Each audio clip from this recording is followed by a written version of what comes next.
Est-ce que je viens de me rendre compte que j'ai pas tourné d'intro pour le point lecture? Totalement.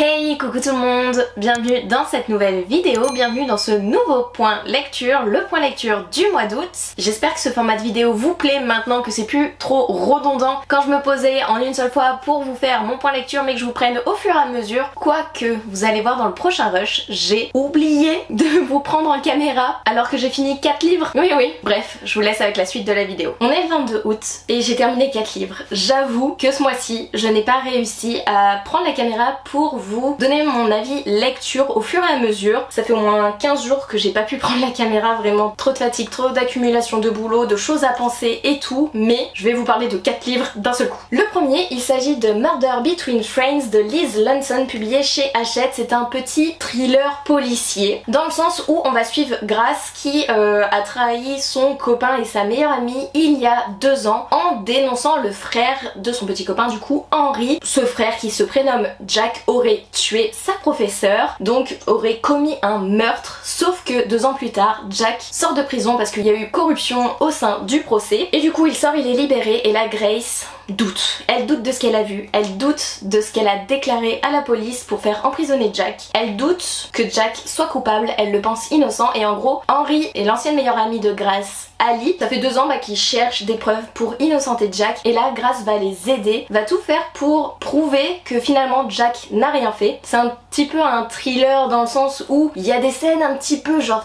t'as peur quoi, et un peu policier parce que enquête, recherche, etc. J'ai bien aimé, c'est pas mon style de lecture à la base mais ça se lit tout seul, ça se dévore. J'ai été happée par l'enquête et ce dénouement final m'a laissé sans voix vraiment, donc j'ai passé un bon moment de lecture pour ce roman-ci. J'ai lu une première BD qui s'appelle Les étoiles ne brillent que dans le noir de Sévanie, publiée chez Le Duc Graphique. Ce sont 2 protagonistes qui ont le même prénom, Andrea Martin pour elle et Andrea Martin pour lui. Ils reçoivent leur courrier, il y a une inversion de courrier parce que bien sûr ils sont nés également le même jour, le même mois, la même année, et du coup l'un reçoit les courriers de l'autre et ils vont se rencontrer pour rendre les courriers qui appartiennent à l'autre, Andrea Martin, et finalement une étincelle va les relier. Il va avoir une histoire d'amour, mais à quel prix? C'était vraiment doux, c'était vraiment beau, un peu trop rapide, ça se lit très très vite. Je l'ai lu en 1 heure, moi qui ne lis pas de BD manga en 1 heure, là je l'ai dégommé. Il y a beaucoup d'images, de très très jolis dessins, ultra touchants, j'adore la colométrie rose violet, vraiment je suis fan de cette bande dessinée, j'ai beaucoup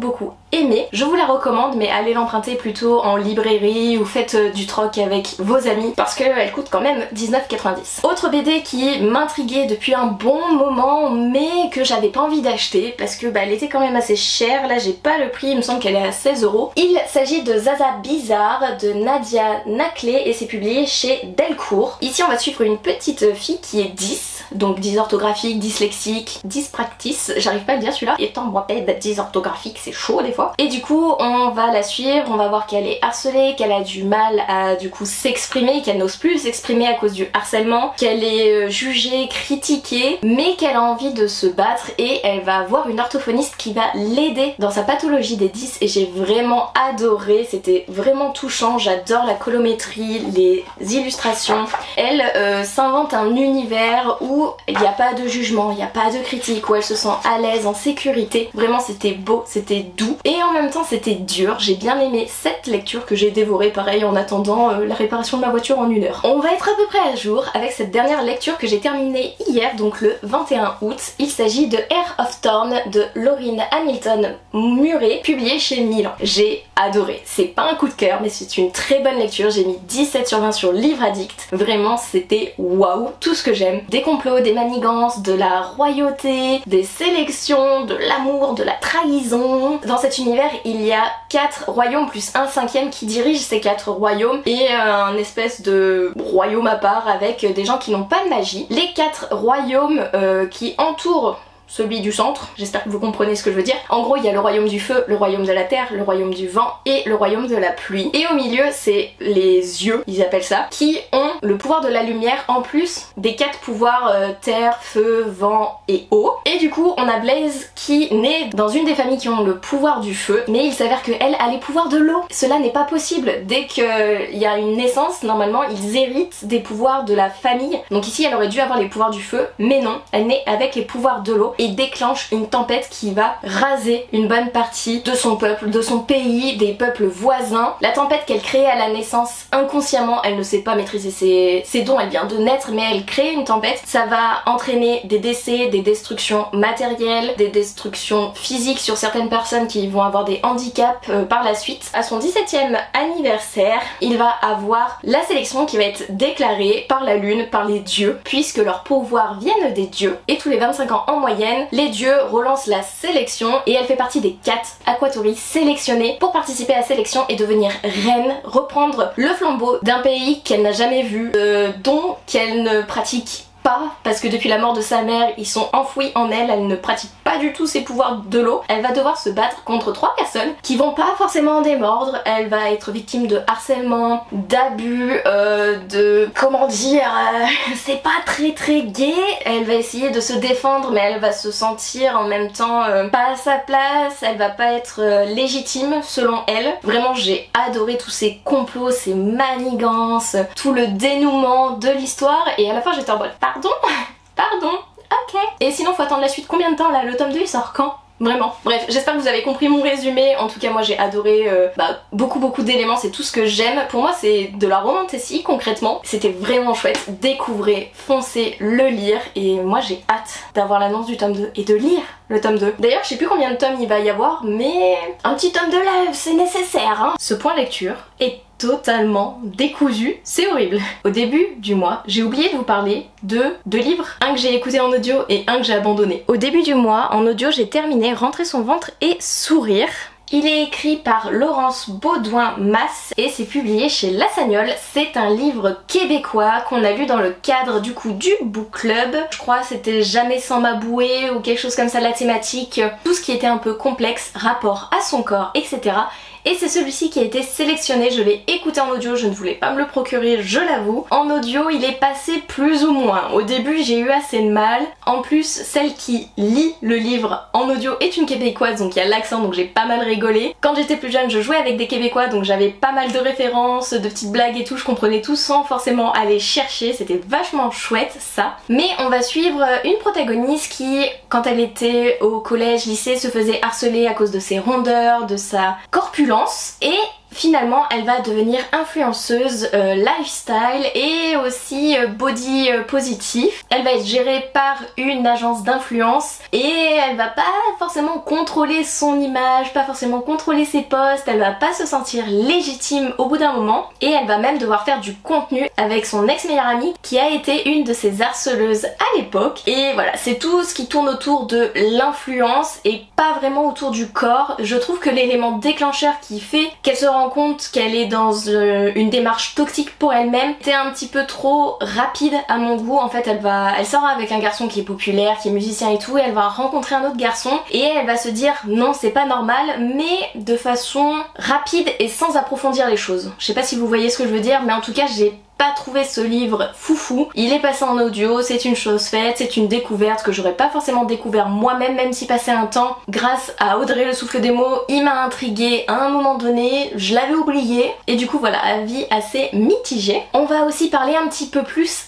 abandon. C'est rare que j'abandonne des livres, mais j'en ai abandonné un ce mois-ci, et en plus c'est un service de presse. Ça parlait de sorcières, c'était bien engagé, mais j'ai pas forcément adhéré à Gumbo Street. Le destin vous attend à la Nouvelle-Orléans de Alice Mouret, publié chez Milan. Service de presse, ça ne m'empêche pas de donner mon avis réel, de vous dire ce que je pense vraiment des livres. Je suis tout le temps transparente avec vous, si j'aime moins, si j'adore, c'est vraiment du spontané et je veux que ça continue même quand c'est un abandon. Du coup on va suivre Sandy qui a perdu ses parents, qui va de famille d'accueil en famille d'accueil jusqu'au jour où elle va se sentir attirée par la Nouvelle-Orléans, elle va vouloir aller à la Nouvelle-Orléans, elle va faire faux bond à sa famille d'accueil, la dernière en date, avec laquelle ça se passait plutôt pas mal. Elle va même s'en vouloir parce qu'elle a fait une action mais sans le vouloir qui va au détriment d'une autre personne et du coup elle se sent un peu coupable. Elle va partir avec son sac à dos et quelques vivres, elle se dit qu'elle va trouver facilement le moyen d'aller à la Nouvelle-Orléans, mais en fait elle va finir par faire de l'autostop, se retrouver dans une difficulté et va croiser le chemin de Rémi qui a été missionné par la sorcière qui a envoyé un